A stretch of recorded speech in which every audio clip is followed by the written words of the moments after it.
Saudara-saudariku yang dikasihi Tuhan, Shalom. Salam sejahtera buat Anda semua. Selamat datang kembali di Renungan HKBP Sutoyo.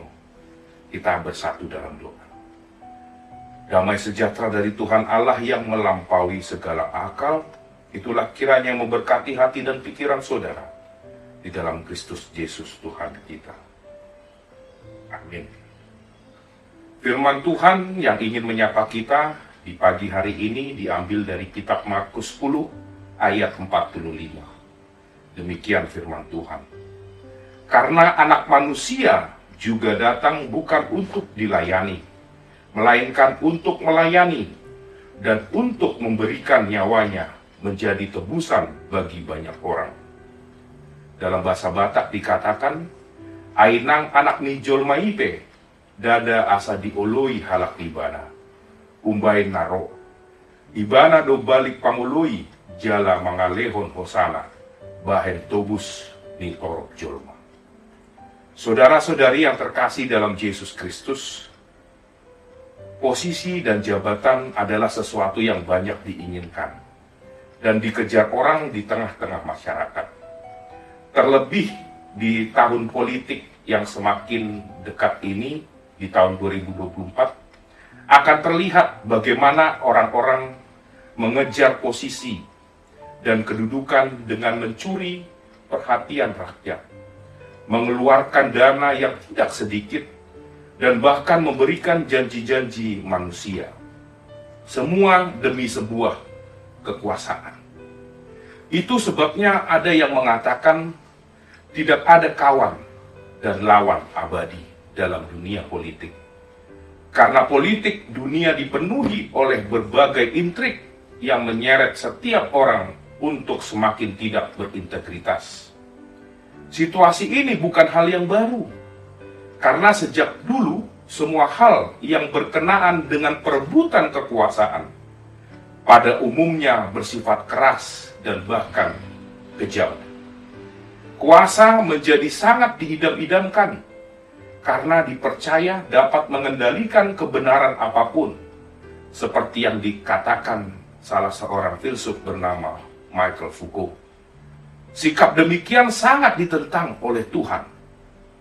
Kehadiran Yesus Kristus di dunia ini mengubah paradigma tentang kekuasaan yang sangat berbeda.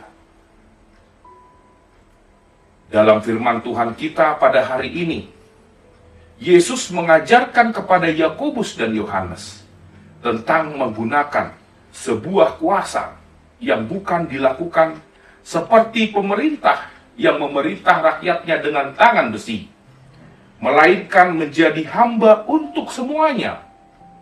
Setiap kuasa yang mungkin ingin kita raih bukan sebagai kesempatan untuk dapat semena-mena dalam mengatur dan mengendalikan orang lain, melainkan justru menjadi kesempatan untuk berkorban demi sebuah kepentingan bersama, seperti selayaknya Yesus yang mau berkorban dan melayani untuk orang lain. Saudara-saudari yang terkasih, lalu apakah makna kuasa bagi kita?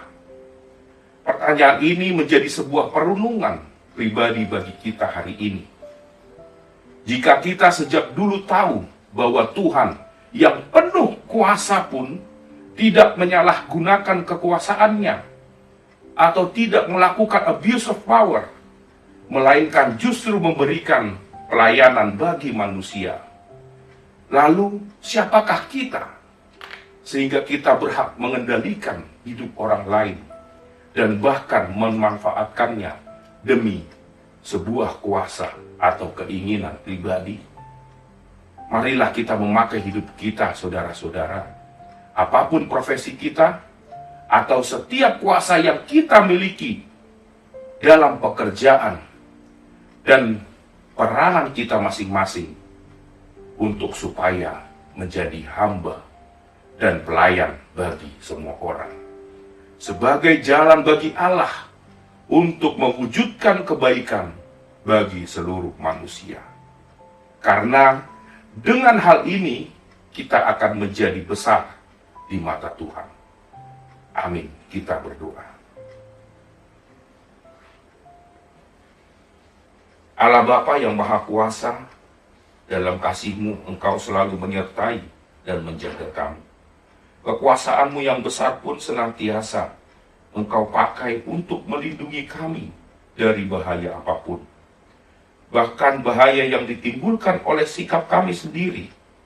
Firman-Mu yang senantiasa menjadi jalan-Mu berbicara, mengajari, dan mengingatkan kami adalah tuntunan yang sangat berharga bagi kami. Kuatkan kami untuk mewujudkannya dalam kehidupan kami masing-masing, agar hal kekuasaan tidak dapat membutakan mata kami untuk melihat kebaikan dan melumpuhkan kami untuk melakukan kehendak-Mu.